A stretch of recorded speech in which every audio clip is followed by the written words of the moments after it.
إن الحمد لله نحمده ونصلي على رسوله الكريم أما بعد فأعوذ بالله من الشيطان الرجيم بسم الله الرحمن الرحيم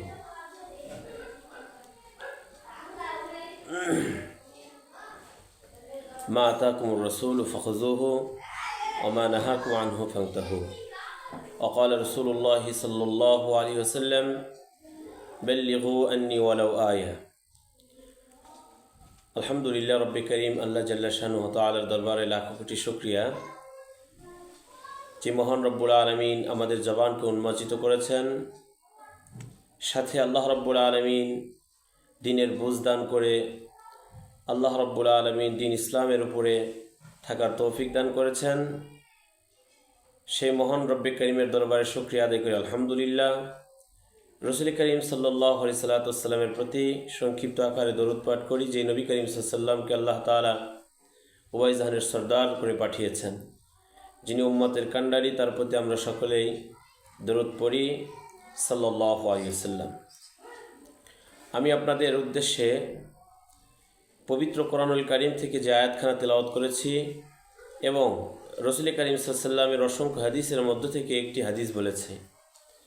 আল্লাহ রাব্বুল আলামিন বলতেছেন, মা আতাকুমুর রাসূলু ফাখুযুহু, তোমাদের রসুলকে যা দিয়ে প্রেরণ করা হয়েছে সেগুলো তোমরা আঁকড়ে ধরো, ওমা নাহাকুম আনহু ফান্তাহু, আর যে বিষয় তোমাদেরকে নিষেধ করে তা থেকে তোমরা বিরত থাকো।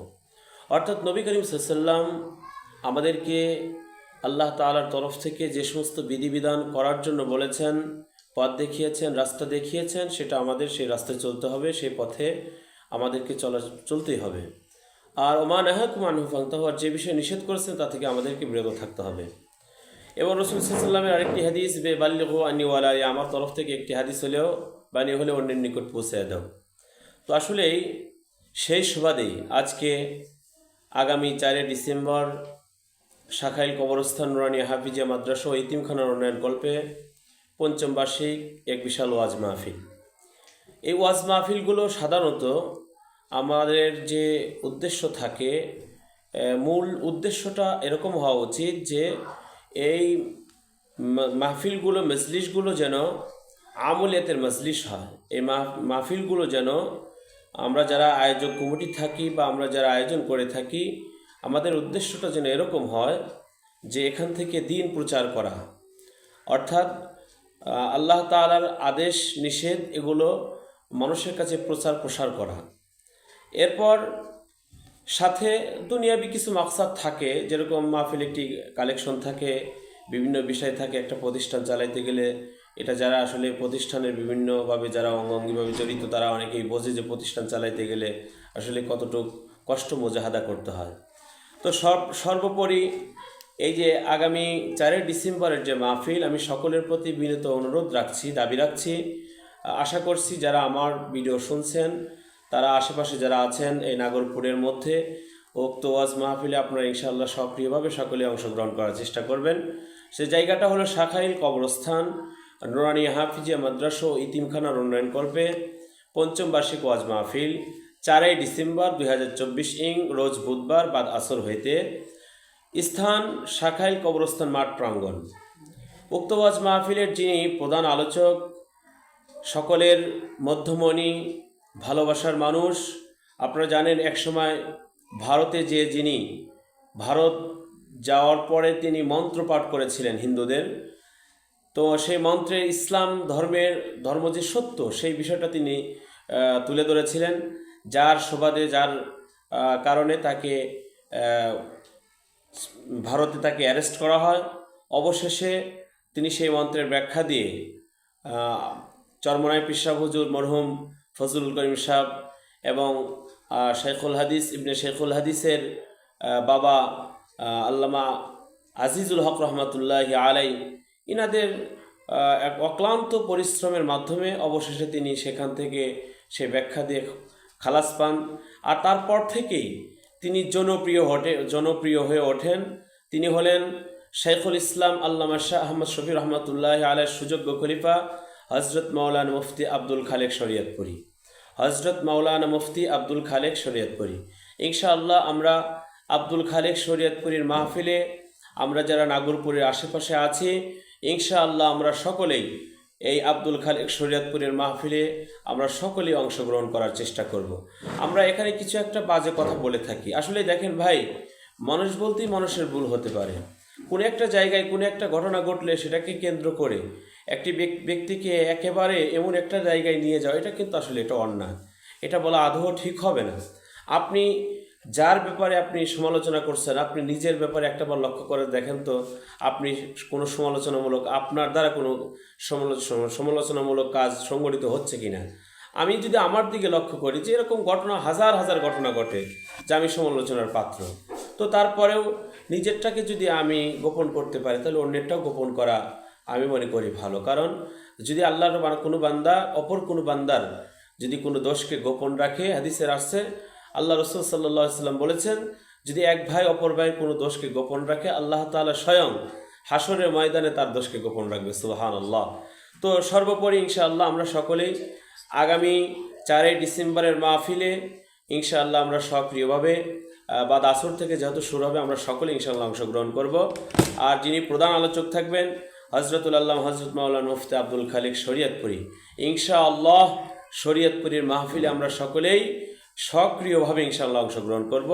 শাখাইল কবরস্থান মাদ্রাসার মাহফিলে ইনশাআল্লাহ আমরা সক্রিয়ভাবে অংশগ্রহণ করব। আপনাদের সকলের প্রতি আমি এই দাবি রেখে ইনশাআল্লাহ আমি আমার এই আলোচনা শেষ করছি। তো শেষ করার পূর্বে একটি ঘোষণা আপনাদেরকে দিতে চাই, সেটা হলো 16ই ডিসেম্বর উপলক্ষে আমরা দেখেছি এক সময় মানুষ গান বাজনা করে বিভিন্ন ধরনের অপরাধমূলক কাজ করে, নারী পুরুষের অবাধ মেলামেশা হয়, গুনাহের কাজ হয়। তো যাতে করে এই প্রজন্ম এই সমস্ত অপরাধ থেকে বাঁচতে পারে, অনেক জায়গায় 16ই ডিসেম্বর উপলক্ষে ইসলামী সংস্কৃতিমূলক আয়োজন করা হয়ে থাকে। তো সেই সুবাদে ইনশাআল্লাহ 16ই ডিসেম্বরে উদ্দেশ্য করে শাখাইল কবরস্থান হাফিজে মাদ্রাসা ও ইতিমখানা কর্তৃক আয়োজিত 16ই ডিসেম্বর বিজয় দিবস উপলক্ষে স্পোর্টস ও কুইজ প্রতিযোগিতা 2024।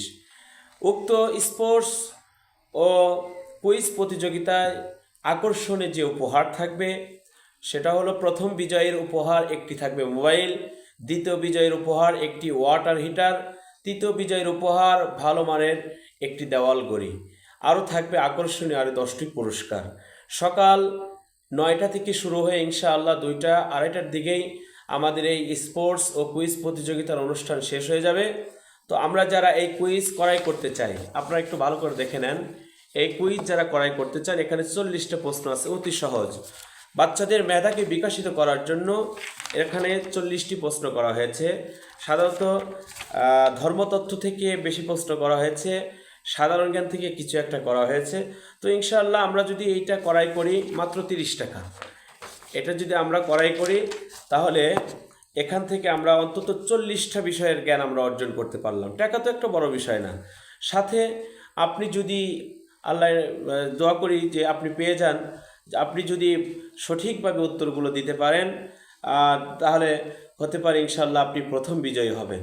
তো আমরা সকলেই নিজেদের জ্ঞানকে বিকশিত করার জন্য, বাচ্চাদের জ্ঞানকে বিকশিত করার জন্য আমরা বাচ্চাদেরকে একটা করে কুইজ করাই কিনে দেই, যাতে করে কিনে দেওয়ার পর বলি যে বাবা এখান থেকে তুমি 40টা যে প্রশ্ন আছে 40টা প্রশ্ন যে কোনো মূল্যে তুমি এটা কারেক্ট করো।